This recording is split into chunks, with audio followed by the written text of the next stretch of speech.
Welcome back to another episode of the Battle Buddy podcast. It's really, really important as a veteran that you find a way to get up, get engaged, and get off the couch and get yourself active. I know it's a little easier said than done, but my guest today is another podcaster who's developed a podcast that can really actually help you do that. You can learn and you can follow along. You can listen to his podcast. But we're going to talk about getting up, getting active, doing some things, and maybe a few other topics. So without further ado, we'll dive right into it. Welcome to the Battle Buddy Podcast with Keith McKeever. So welcome Danny from 1 Mile, 1 Veteran. So welcome to the show, Danny. Thank you so much, Keith. How you doing today? I'm doing good. Right on. So like I said in the intro, man, it's really important for people to get up and get off the couch, which is one thing I really love about your podcast. But before we get into that, let's hear a little bit of your backstory. What's your military journey? Yeah, so for me, I joined the Navy 7 days after high school. Went in to be an aircrew rescue swimmer. Unfortunately, I had no real swimming experience and struggled a bit. And then to cap it off, while I was in school, I had some family emergencies come up, which caused me to request to drop early and get back home and see how my family was doing. So I ended up undesignated airman on board an LPD that was on its way to decommissioned in the Navy right there in Norfolk, Virginia, back home. Of course, I was hanging out with high school buddies and stuff like that, getting into trouble like I was in high school and whatnot. And my command had some really good leaders at it that kind of helped point me in the right direction and suggested that I strike out for another rating. And so I started looking around the ship and became a corpsman back in 2004.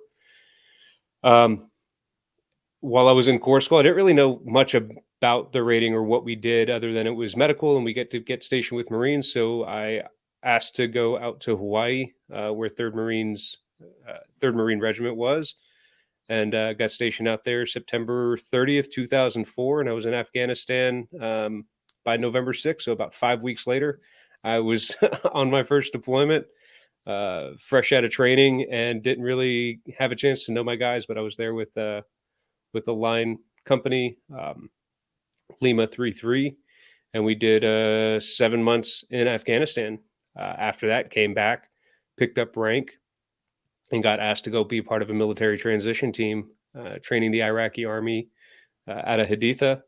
And I accepted the position, deployed with 11 other men, training the Iraqi army, serving in different roles, 3 to 6 people outside the wire with a squad or a company of Iraqi soldiers, making sure that they kind of knew how to operate properly, training them in the best medical stuff that I could at the time. I mean, as a reasonably junior E4, passing on all the wisdom and knowledge that I had at the time, right? You could just say rookie. Yeah. But it was my second tour. I had some great leaders kind of help me through Afghanistan and the pre-deployment for this Iraq deployment. But I'll tell you that deployment was definitely something that I wasn't mentally prepared for. And when I got back, I had a really hard time adjusting. Again, really good leaders kind of oversaw what I was going through, and put me in charge of training. Picked up E5 right after that deployment and started training Marines and sailors and combat lifesavers and tactical combat casualty care. And that really kept me going for about 2 years before I went to independent duty school in San Diego, and then took orders back out to Hawaii with 3rd Marines and did my 3rd and final combat deployment in 2010 as a senior corpsman, HM1, independent duty, overseeing about 8 other guys from a forward operating base and helping them through it. And when we came back, that stuff that I never took care of after Iraq started to reemerge in the form of massive anxiety and panic attacks during training operations. And so I decided to ask for help with the PTSD and the subsequent amount of drinking that I kind of realized I was doing. And that's what kind of started leading me along this path of recovery and making sure that I was doing the things that I needed to do to take care of not only my physical body but also my mental health. So was there a point that you realized it was something going on? You know, that the drinking or whatnot was a problem, or was there somebody, a battle buddy, along the way that was like, "Hey, Danny, you got a problem here. You need to get this fixed." You know, for me, there was never anybody in my life that looked at my drinking and said, "Hey, that's a problem." When I got back from Iraq, I was dating a woman that I ended up marrying, and we had realized like going out and drinking wasn't good because I started blacking out really early in the night, and I would get lost. And we would kind of have to send out a search party to find me. So, in order to combat that, I just drank at home, and it was something pretty manageable. I ended up getting into endurance sports like triathlons and long distance running, and so I would wake up at 4 a.m., do endurance running, go to work, train my guys or do my job, then get home, have some drinks with dinner, spend time with my wife, fall asleep, do it all over again. So that was kind of my life for quite a few years, and it was going well. But after that third deployment, my ex decided to join the military. She was always looking for something to do after college, and she decided to join. And I went home that day and reached in my fridge, and it was a Sunday when I reached in the fridge, uh, and on Saturday I had bought a 30 pack of beer for the week um, and I was the only one drinking on Saturday. And when I reached into the fridge to grab a beer, there was only about 6 or 7 left, and that's when I went, "Oh no, I'm drinking a bit more than I actually thought I was." Because that Saturday I also I drove us out to the movies, and we just didn't think anything of it. Um, so seeing other people have negative consequences of their drinking was a huge motivator for me to say, "Hey, I think I need somebody to kind of look at how much I'm drinking and tell me what I should do." Yeah, I was wondering because I think everybody who goes through that process and realizes it's either like a self discovery or somebody's like tapping them on the shoulder and saying, "Hey, you got a problem," or a combination of the both. Like for Right. me, I used to drink to the point of blacking out quite a bit when I was overseas in Japan, and my tap on the shoulder was my mom all the Mm, time. She could tell from a distance. She's like, "Your drinking is a problem. It's the things I'm hearing is not good." And then when I got back to the States, I was drinking in my apartment once, drank too much, and I was out of vodka. And I went to the store, which was 3 blocks away. And as I'm driving there, I know I'm like, I'm all over the fucking road. mm, This isn't good. And I pull in and I sit there in the car for a minute and I'm like, that's not good. Eh, but then, in a drunk mind, you still go in. I still went in the store and bought more alcohol and more Coke. And I come home and I find myself the door 6 inches open the next morning, bottles unopened in the bag next to the front door, and I'm passed out in my bed. Like, I mean, I still drove home. Was not the wisest. But that next morning, I was like, something's got to change. I can't do that shit again. And yeah. since then, me personally, like I will not drink more than 3 to 4 drinks in any public setting ever. Yeah. Yeah, I think for me when I was younger, that was definitely a lot of what my drinking looked like because all of my friends drank like that. And you're going to surround yourself with people that are kind of reflections of who you are, anyways. It's just kind of where people gravitate towards. They gravitate towards people that do things that they like to do, and I at that age liked to drink, and so for me, nobody ever really looked at me and said, "Oh, he's drinking too much." And for a moment, I kind of doubted that I might have a problem. I thought maybe like I was just dealing poorly with the transition of sending a loved one off to the military. Until somebody challenged me to just not drink for a week, and I was like, "All right, I can not drink for a week. Like I do tough stuff all the time. Like no big deal." Um, and I wasn't even able to get 2 days without a drink.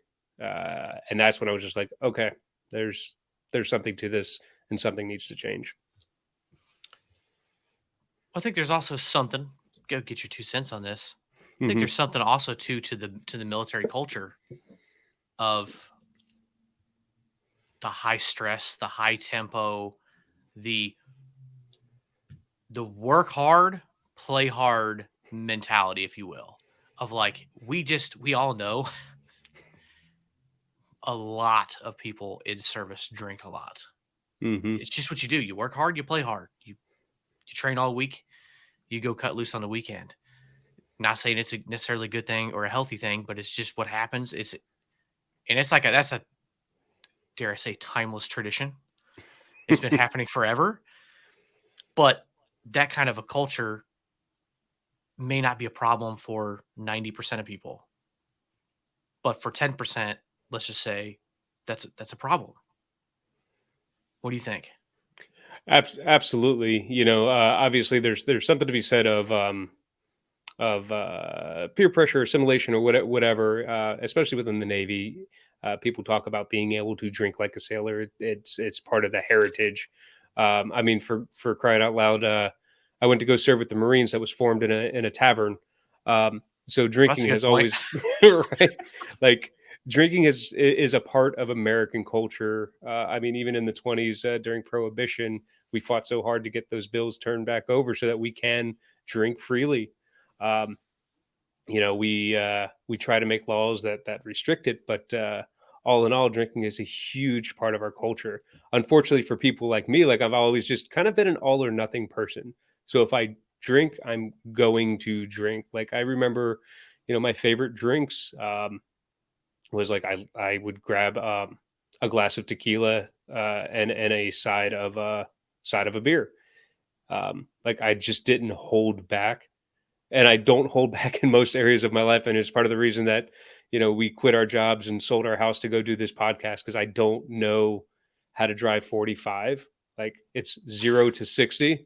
There's no like 30 or 45 in the things that we do and the things that we try to tackle. I was kind of thinking that when you said earlier, like you joined the Navy, 7 days after high school, and then you end up in Hawaii, then you end up back, and just all these other things. I'm like, yeah, like a handful of other vets that I know, like you don't let grass grow, around your feet for sure. No. Always charge it forward, right? So, but yeah, that definitely shows, exactly why you started your podcast. But what is the origin story behind your podcast and what you're doing with 1 Mile, One Veteran? Yeah. So it started.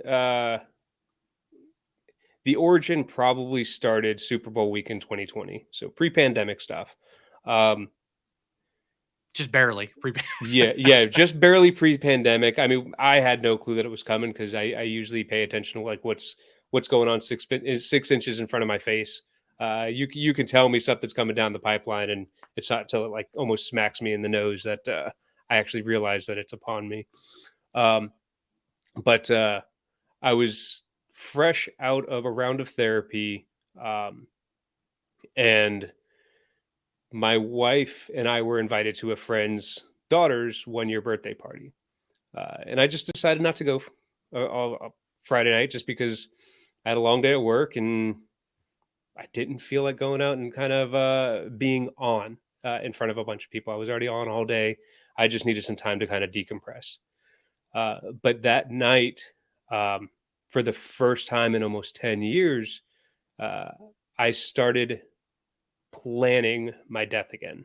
Um, I had always kind of had thoughts of suicide and wanting things to end, but it was usually pretty easy to overcome those thoughts because they were kind of routine of like, oh, this is hard, like I wish I wasn't around anymore.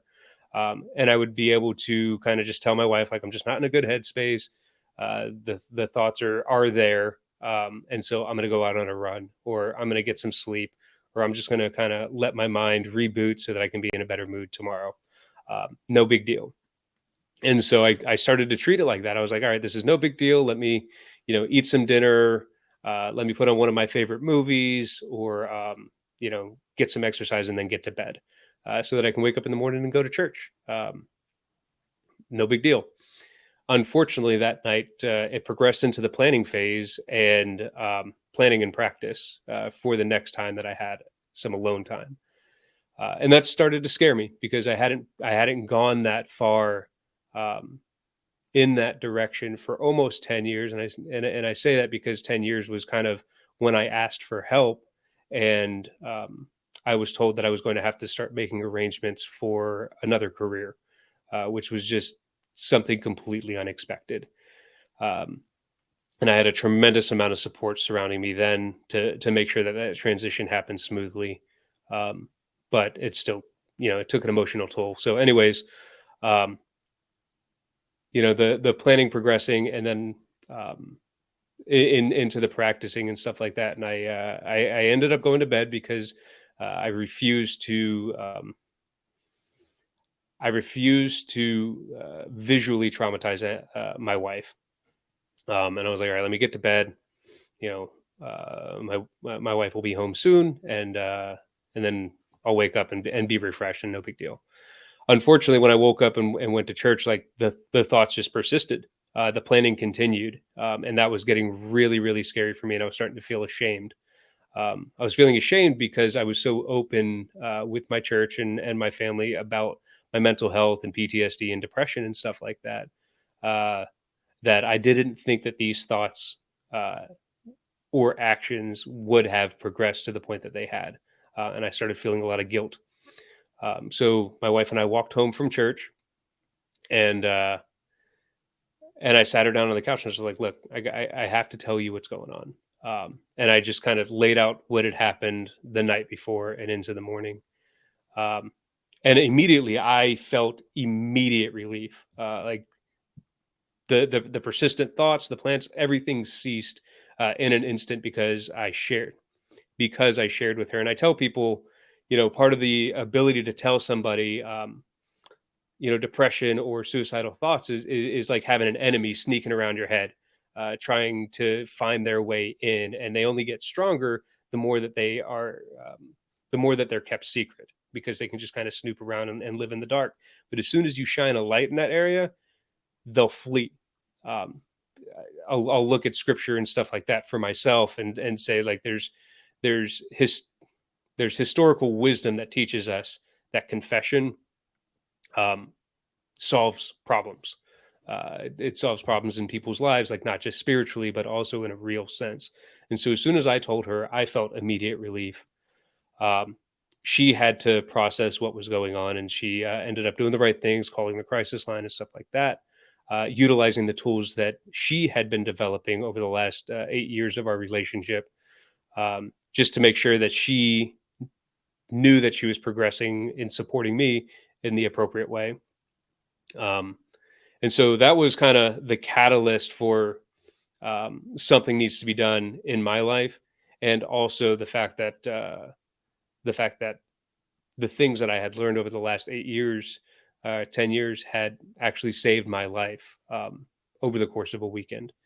Um, and at the time, I was in my master's program, we were assigned a project to um, come up with a product that could benefit our community, and that was where 1 Mile, One Veteran was kind of birthed. This idea of using testimony to teach people that they're not alone and that there are resources out there for them that work to build whatever life that you want to build, not necessarily just to prevent uh, a potential suicide, but also to help family members and loved ones support their veteran, or to help a veteran develop a business or meet a physical goal. We have guests of all sorts on there, kind of sharing their testimony and resources with our audience. Wow, that's a lot to unpack there. But one thing that just kind of comes to mind is kind of, I guess I'll say, karma, for lack of a better term, of like things happening at a time when an opportunity presents itself for you to turn something bad for you into good and the ability to help others. Hmm. Like it's weird how the weird, call it religion, call it the universe, whatever, uh, aliens beaming it down, whatever you want to call it.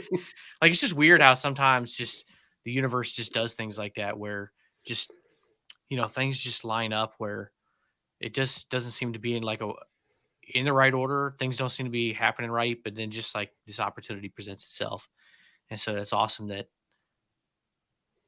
Yeah, you had that master's program, and it's like, hey, you need to do this for this program, and you're like, hey, this is what I need to do, which is awesome because I'm trying to remember. Is it? I think your shows are about 25 minutes, right? yeah, 20 to 24 minutes per episode, which is Okay. the average time it takes to walk a mile. Yep. And so the idea is to get people, up and off the couch, up and walking with a buddy and talking and letting some of the stuff out. Because I will agree with one thing: getting things out of your head is huge. And when you said like turning the light on, man, I've been, of course, the realtor in me thinks of like, bugs and stuff. I think of like you flip on the lights, right? The cockroaches go flying.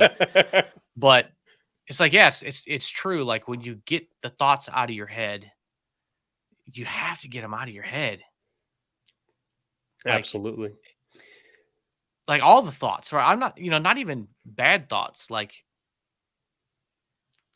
of course, I'm somebody who like my mind goes a mile a minute. Like, and it's not always bad thoughts. Like sometimes I just have to like just get thoughts out. Like my head just like fills up with shit. And it's like I got to get it out. Like, I got to get it on paper. I got to tell my wife. I got to tell somebody. Like you know, it's like The entrepreneur in you, like every business idea that just comes up, it's like I at least have to tell somebody. that's why I have a whiteboard in my office. Like, oh, I got to write this shit down. This is genius. I might not do anything with it for 2 years, but I got to write it down, right? But Exactly. like you gotta get that stuff out. Like you can't bottle that stuff up, especially that negative stuff, because yeah, Mhm. it just eats on you. So Oh um yeah. absolutely, you definitely gotta do that. So how have you then, going through this with the podcast, how has this been beneficial to you, physically and mentally, now that you've been doing For this for, gosh, what, like, well, I guess a little over 3 years now. Yeah, so well, we had the planning phase for about 2 years because we were really trying to figure out what it was going to be. Okay. It morphed so many different times. It was every entrepreneurial idea on how we can make this beneficial. Are we with the church? Are we a nonprofit? Like all sorts of craziness. And so the planning phase was definitely something that took some time. But what I had discovered was prior to 2020. I had kind of thought if my if my negative thoughts overtook me to that point again, that there was something wrong with me and I needed kind of immediate therapy or immediate medication because things were going to be bad, and this is and just kind of like accept a bit about the traditional treatment paths of what I needed to do. Uh, what I found is that regularly kind of talking about this stuff with people that I love and trust, and also for me, like I talk to everybody about this. Like Keith, like you and I, first time we chatted, it's just like, yeah, this is part of what I'm really comfortable talking about. Not because it's just beneficial to me, but it's helped so many other people already that I have known from nothing, and that's a lot of why we do what we do. There's an old adage that that you can't keep what you don't give away. Um, so by freely giving away the knowledge that we have, I get an opportunity to continue to grow and watch people heal. And that's really kind of been the benefit for us within the first 2 weeks of us launching the actual podcast 7 months ago, September 5th, 2022. Um, we've already had two people that we know about in a suicide crisis or near suicide crisis start talking to members of their community and are still with us today because of that. Um, and people are like, well, how do we get people to talk about it? You just talk about it and it's cool. I try to kind of relate mental health to if you feel like you have something negative in your mental health, talk about it like you would talk about like you would talk about a back injury or an ankle injury. um, it should be that common of of an expression within our lives of like, oh yeah, I've got PTSD too. I mean, so many veterans do. So many people do, from different traumatic injuries in their life. Period. And we should never discount their experience. Absolutely. I mean, yeah, everyone has their own experience, and you don't know what they've been through or how they reacted to it. So, and the interesting thing you said is, of two people that you've helped, but Hmm. that's the people that you know of. Yep. Those are the people that you've reached that have reached out. I've been in kind of a similar boat with this podcast. I have no idea how many people that I've potentially helped because my topics are so wide ranging. Hmm. But the whole point is to educate and inspire. Have no idea, what episode hits one person at any point in time, whether it's a financial advice or mental health or physical health or, getting assistance with a VSO, whatever.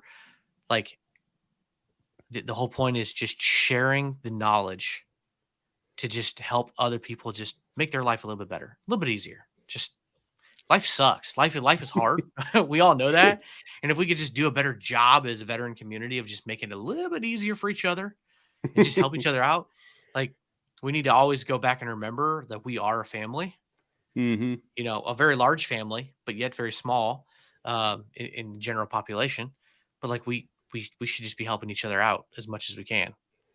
Exactly. Yeah. I mean, So things are super simple in life, but that does not make them easy. You know, treating each other with kindness and respect, um, in a healthy manner is a very simple thing to do. It is not easy because people have different personalities and ideals and stuff like that. Talking about mental health is really really simple to do, but it is not easy, especially because as a society, especially within the veteran community, we tell each other we need to be tough. We need to be tough in all aspects. Um, I don't know how many times you've heard people in your community, or even me for myself, when we were in the military, call each other broken, or dirtbags, when we don't measure up to the peer standard. And so, what motivation is there for us to come forward when we're actually having a real struggle where our peers would call us even worse names? that's a good point. I've actually looked back a few times at some of the people I served with and some of the situations. Of course, I'm many years older now. Hopefully, quite a bit wiser. But I have looked back and it's like, wow, some of those situations I'm not proud of. And some of them I wasn't directly involved with as a supervisor, just people in the unit. Some of the ways that some young airmen were treated or called, or the way things were maybe handled. And knowing what I know now, especially about mental health and leadership and stuff like that, it's like some people were let down, some people were failed. Nobody asked the tough conversations. Nobody really took that person aside and said, what's really going on? What's going on in your life? Right? Because we were an all volunteer force. Nobody forced these individuals, at least the last 20 something, definitely the last 20 something years during the war on terror. Yeah. Nobody forced these people to join. We haven't had a draft since the 70s, or late 60s, whenever they actually stopped it. Right. Hmm. So every one of them raised their hand and volunteered to serve. They had a passion to join. What happened to it for them to be called a dirtbag? Right? Hmm. Something happened in their life to affect their mental health, and not one person ever stopped to be like, what is going on in your life and what can we do to help you address it to get you squared away and back on track? Yeah, and Instead, that's they just bash them, push them down, take a stripe, take their pay, boot them out the door. exactly, and that's when I had mentioned the stellar leadership that I had on my first ship. uh, I will say Commander Ireland, who was the captain of the USS Trenton LPD 14 back in 2002. Uh, he is probably the reason. Uh, that I managed to have the career and life I still do to this day, because without him, there was a good chance that I would have done 45 half months pay and then seen my butt out the door. You know, but something along the early days of our training in the military, where they started talking about uh, suicide prevention and stuff, because it's part of our annual training in the military. It has been, at least as long as I was in the early 2000s. Um, they talk about self-reporting, and I self-reported very early that I was having this struggle, um, and so whatever that command leadership did, I don't know what happened behind closed doors for this young E2 E3, um, but they managed to get me in front of the right people and down the right career path. And I know that there are so many more people in the military, especially today, where mental health is way more talked about, that have far more training than we did back then, um, to be able to handle it. And so, for service members to this day and veterans, like, self-identify, put yourself out there in a healthy way. And the other really important part that I try to tell people is that we don't necessarily need to go see a doctor in order to improve our mental health. Obviously, there are conditions that should be assessed and treated through professional care, but for the most part, like, we can do this as a community, uh, by building healthy relationships, not putting each other down in our civilian networks, but building each other up. That's true. And communicating, you could, you know, some round table discussions, team building exercises. Um, but yeah, and speaking of Navy, and I don't normally dive into, more current topics, but I did see an article not too long ago about a particular ship. I think it was an aircraft carrier, where they were talking about the mental health providers on the ship were way overtapped. And Mm, unfortunately, a few sailors had taken their own life. hmm. And the article went on to say that the mental health providers just could not keep up with demand. And as I was reading it, I was like, wow, okay, a couple of interesting takeaways. For starters, it's great that the sailors on board are self-reporting and seeking help. Hmm. That is a huge positive step, because when I was in over a decade ago, I don't know that that was the culture really anywhere. Mm, So if the culture shifted to people being more aware of that and being open to mental health, that is a huge positive. Now, the negative is there's only two providers there. There obviously needs to be a higher demand. If people have been being more willing to seek mental health, then the Navy needs to do whatever the hell they got to do. And all the other branches, they need to do whatever they got to do. I don't care what they got to pay to go get more mental health providers. Well, we're talking about the defense of our country here. yep. Like, if you want to retain people and you want to take care of people, it's the people that fight the wars. Take care of the people. If you want to bring more people in, start taking care of the people. That might be a really good place, military leaders, if they have to be listening to this or watching it, might be a really good place to start investing your money is in mental health, because I think that's the number one thing that young people today see and probably say, I don't think I want to join, Yeah. because they see all this negative about mental health. Look what happens to all these guys of just in the last 20 years. They come out broken physically and mentally. Why would I want to do that to myself? There's no Yep. resources for it. So start building the resources, start taking care of your people. Yeah. And here's another beautiful thing, because I know that there was a multi-billion-dollar bill that was just passed for this specifically, with about $14 billion going to the VA alone for mental health care. Um, but one of the beautiful things that's happened since we launched our podcast is a Coast Guard buddy of mine out in Hawaii. Uh, he ended up starting a Friday night men's group, um, for people by invite only. So you have to kind of know each other to be able to get the invite, um, at an AMVET center. And so this is of his own time, of his freely giving. But we have a wonderful gym at an AMVET center out in Hawaii that he's built. He's found people to donate gear and equipment and stuff like that, and he helps lead people through exercises. But every Friday night, there's a group of men that meet. Um, we have a fun 1 hour workout, And then afterwards, we sit there and we talk about whatever the hard stuff actually is going on in our life, and it's 100% free. Um, and that's kind of where I talk about the community just stepping up. I had a young sailor ask me last May what sailors can be doing to support their peers that are struggling. And my advice to him was be the friend that you would want to talk to if you're in a tough spot. That means, take the sarcasm out of your mouth, take the trash talk out of your mouth, focus on building each other up and not tearing each other down. Because that's what saved my life when I was 18 years old. Was there was a second class, there was a second class ABF that that was always just lifting up everybody around him. And so the night that I was carrying my M14 on watch and almost ended my life the first time, um, he came to mind, and he was the person that I went and talked to that night that I almost ended my life for the first time at 18 years old, um, because he just happened to be on watch, and he was that person that you could go to. You know, he was still a really fun person to be around, but he really focused on building everybody up. And I think that there's a culture in the military where you rag on each other, you joke, and that's how a lot of people bond. But unfortunately, like that's not a way people like me bond.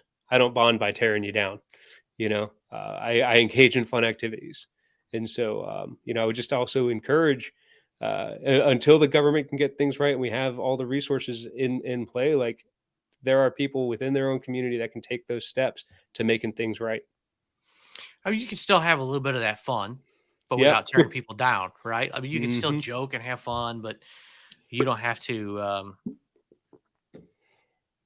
I guess you could say you can kind of have a little bit of that dark humor, but without at the extreme expense to people. Because let's just face it, sometimes it can be really brutal, Yep. and you do have to have pretty thick skin, and not everybody can handle it. Like Yep. Not everybody can take a joke. I'm one of those people. Like you can pretty much throw just about anything at me, and I can pretty much take it. Like I don't really care. I'll brush it right off. But not everybody's that way. But yeah, you really need to be as a leader. You really need to be that communicator. You really need Hmm. to make sure, especially, I think it's been a while since I've really said this, but the NCOs really need to be the ones who are very, very aware of all the troops that are around you, not just the ones you supervise, but all of them. Be very aware. You know, judge, get to judging them for their baseline. Really pay attention to that. Be aware of who they are baseline. So when they come in and all of a sudden, John Doe is just off, and you're like, Hmm. look, you know, they're just off today. That's when you need to go up and pull them to the side and be like, what's wrong? I know something's wrong because you're off today. Did you just not sleep right? Or is there a problem? Right. But you can laugh and joke around, but you need to be able to communicate, but you need to be able to spot that and be able to spot it a mile away. Hmm. You need to get as good at spotting that as you would be as spotting the enemy in the field. Yep. And that's kind of the second part of our podcast, the one veteran part. It's to serve as a reminder to have regular checkups with people within your community. So at the end of every episode, we kind of encourage people to reach out to somebody and build a regular, healthy relationship, um, because those weekly check-ins will start to serve as a gauge where you can spot any changes in mood, any changes in personality. And also, if you're a person like myself, there's been times in my life where I've looked at my phone, but it felt like it was 1,000 pounds. I didn't know who to call. I didn't want to pick it up. Um, but by regularly checking in with somebody, and again, you can still shoot the shit, and joke around on these calls, but by having somebody that you regularly call, uh, and just chat with, it makes it that much easier to call them on a day that you're actually having some trouble, because you're putting in the reps. Absolutely. Actually, I heard it from somebody the other day that sometimes these buddy checks, it's not necessarily just for the buddy. It's definitely for you too, because you Hmm. just don't know like you don't realize how much it is for you too. Like there's an accountability kind of thing built into it. Can't remember exactly how they put it, but I was like, there really is something to that. But I think, personally, like every one of us is veterans, and man, I should probably put that on my to-do list. Every one of us should just find, those, let's just say 7 people, those 7 battle buddies, and put it in your schedule every single day that I'm going to reach out to this person on Monday, this person on Tuesday, whatever. Call them, text them, whatever, email them, whatever it takes, and just be like, "Hey, buddy, check, how you doing? You doing Yeah. okay? I'm thinking about you. You doing all right?" That way, you never know. They might be fine for 6 years, but if they know that they're going to get a message from you every Wednesday at some point in time, that one Wednesday when they're having a bad time, or that Tuesday night when they're having a bad time and they go to bed, you know, man, Danny's gonna message me tomorrow. I know it. He never misses a Wednesday. Like Man. that accountability, like they're gonna be Oh like, yeah. that could keep somebody alive until the next day. Absolutely. And, I wish I was that consistent. I talk about things like that. Um, and I've gotten a lot better since we've started this program on checking in on people, because I've realized how quiet I usually am when I'm not in front of people's faces. I've actually had friends call me out on it, saying, "Hey, like I need a friend that's there a little bit more frequently than you are." And I was like, "Oh shit!" Like I had no idea. Um, Well, it's easy but to like get lost in life, in the world, and stuff like that. It's like exactly. that's why I'm like, well, I should probably put that on my list of things to do. And I think Um, that's a great tip. Add it to your calendar. Put it in your reminders. well, everything becomes a habit after you do it for so long, right? Like if you just Mhm. know, like, hey, even if you're sending a text, then it's in your text messages, right? Those same 7 text messages to the same 7 people are in your phone, and then it's going to be near the top of your, well, unless you get a bunch of spam texts like I do every week, it's going to be somewhere in your phone, right? And you never know, like Absolutely. how much more frequently you're going to be sending those messages back and forth to those people. Mhm. But you know, we could all do a better job of more frequent communication. And it doesn't mean you need to communicate with all of your battle buddies, because let's just face it, if you're on Facebook, you probably have 300 of them, or people that you're connected with. Like you're not going to do a buddy check with everybody, but if Right. every one of us did a buddy check with even 2 or 3 people, the compound effect of that is huge. Oh, absolutely. And then encouraging them to do the same. Hey, who are you checking in with? Because we have to be able to exponentially spread the love. Absolutely. So, last thing I wanted to ask you about before we wrap up here is, you kind of, in your very first episode, you talked about some pillars Yeah. to some things. So you had physical health, mental health, spiritual, and professional health. I don't know if I was missing one there, but break those down on your thoughts on what those were. Yeah, I think the last one was relational. So physical, Relational, okay. yep, physical, mental, spiritual, relational, and professional. So the idea of having good physical health means that you're cognizant of where you're at physically. When our body is sound, our mind is usually pretty sound. And I know myself from time to time, my weight will fluctuate, my physical health will fluctuate, especially depending upon my level of stress. But it's always something that I'm cognizant of. So, going out on a 20-minute walk is really enough to start raising my endorphins and improve my mood and probably motivate me to do something else. And then there's times where like I'm at peak physical condition and I'm training for a 20-mile ruck in Normandy, like we're doing in 2 months. Um, where it's like, all right, well, now I have to drop some pounds, but build up my endurance. But are you So at peak physical condition for that yet? no. Oh my gosh, no. I just did a 6-mile walk on a beach just to kind of prepare for it. And I was like, all right, my feet hurt, my ankles hurt. So physical health is really relative to where you're at. A buddy of mine, over the summer did 20,000 pull-ups in 10 days for his 20-year anniversary. Oh, that's It's all insane. relative. Yeah, it's relative to who you are. Exactly. Um, but yeah, physical health is having those checkups when our mind is when our body's fit, our mind has that much more of an opportunity to be fit. Mental health, I already kind of alluded to it.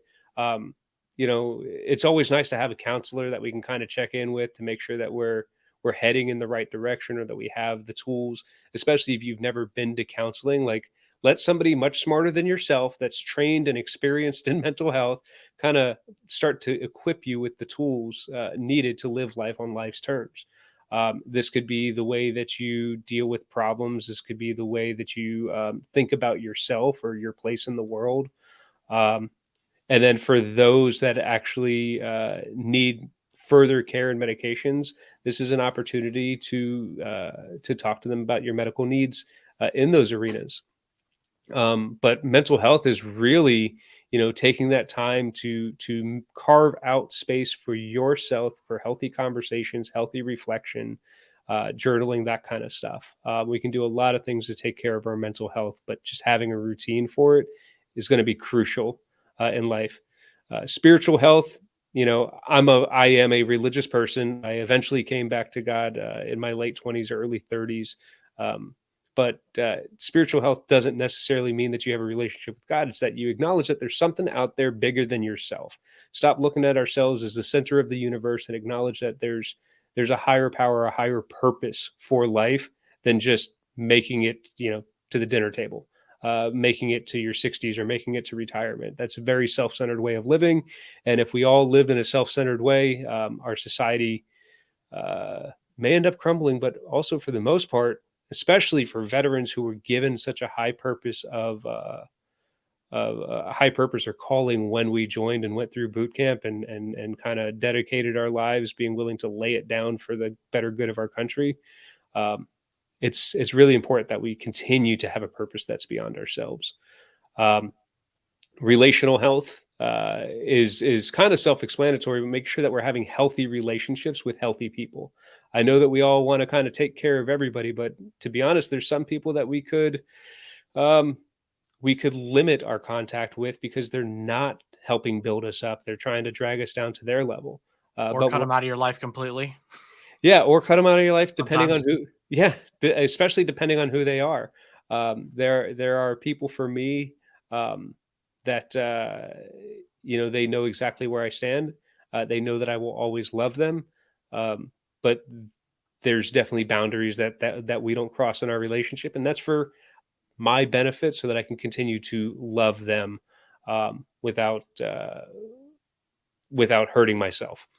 Um, but some people will talk about having 5 solid relationships.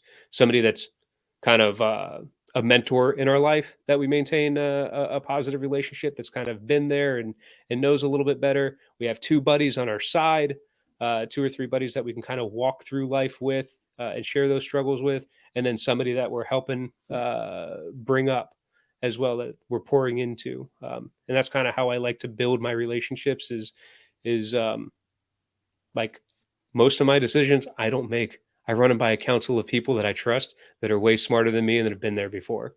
Um, It's a good and way of looking at things. yeah, and then I have buddies that are right there with me, going through very similar things, that we can kind of bounce ideas off with, and have fun with. And then I have people that I love on, and pass the knowledge on, because if we're not passing on to the next generation, it's just going to die out. And then when we talk about professional health, I more so talk about doing something that's for you.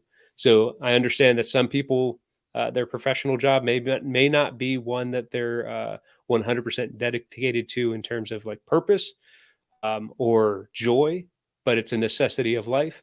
And so after those working hours, in your free time, make sure that you have a hobby or a goal that you're working towards, that you really care about, that really fills you up.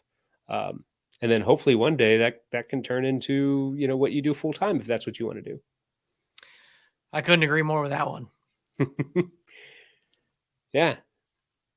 And so, those are kind of the pillars that we talk about. And I know that there's a lot um, to unpack in there, but what I tell people, like, pillars are really awesome because they usually hold up a roof. And if one pillar falls away, we still have 4 others, or if 2 pillars fall away, we still have 3 others that we can use to survive on. But a lot of people, they get caught up in being very single-minded in their life. It's all about their religion, it's all about their family, it's all about their friends, it's all about their job. Well, any one of those things can fall away. You know, you can have a spiritual leader within your church have a tremendous fallout that affects the entire church and may shake some of your core beliefs that would send you away from that church. And so now you have to go find another one, but in the meantime you're kind of out on the road on your by yourself. Or unfortunately bad things happen within families. Divorces happens, deaths happen, um, extreme accidents happen where relationships can't be the same. And so if we just depend on one thing as our primary purpose in life, we stand a higher risk of suffering a catastrophic event, um, if we're not a little bit more well-rounded. Yeah, and unfortunately, those catastrophic events, that's what, at least in our community, well, like you could argue every community, but especially in the veteran community, that's what's leading to the homelessness, substance abuse, and suicide. Hmm. Those are direct contributors. So, shouldn't be any surprise to anybody. But when the world collapses and you don't have all that support and you don't have all that, and that's where a lot of people end up. So, but I really appreciate you coming on here, sharing about your mission and your podcast. And for everybody who's watching, it's been scrolling across the bottom here. But for all the listeners, be all kinds of links in the show notes and everything. But tell us where they can find you social wise and where they can listen to your podcast and everything, Danny. Yep. So you can find us on Apple, Spotify, any major podcast platform at 1 Mile, One Veteran. That's the number one for both of them. 1mileoneveteran.com is where our website is. You can find our RSS feed there and plug it into your favorite podcast app. You can also support us on Patreon at 1 Mile, One Veteran. And you can follow me and my wife along on our Instagram page at 1 Mile, One Veteran as well. Yeah, you can just live vicariously through them as they, do all their hiking on the beaches of Normandy, all the beautiful sights and sounds. You could just feel like you're there and doing all the work. I know that's what I'm going to do. Yeah, I can't wait to make it out to your neck of the woods. We should be in that area sometime next year. Awesome. Yeah, you definitely have to let me know. We'll definitely have to catch up. I'll have to know all about the trip to Normandy because that would be a trip of a lifetime. So Absolutely. awesome. Well, I appreciate you stopping by here and being on the show. Thanks for having us so much, Keith. I really appreciate it. There you have it, folks. I hope you enjoyed. Remember, like and subscribe to the channel, and follow us for future episodes. Remember, if there's a resource not on the website that you think should be, please reach out and let us know. And if you're struggling for any reason, remember the National Suicide Hotline number is 988 press 1.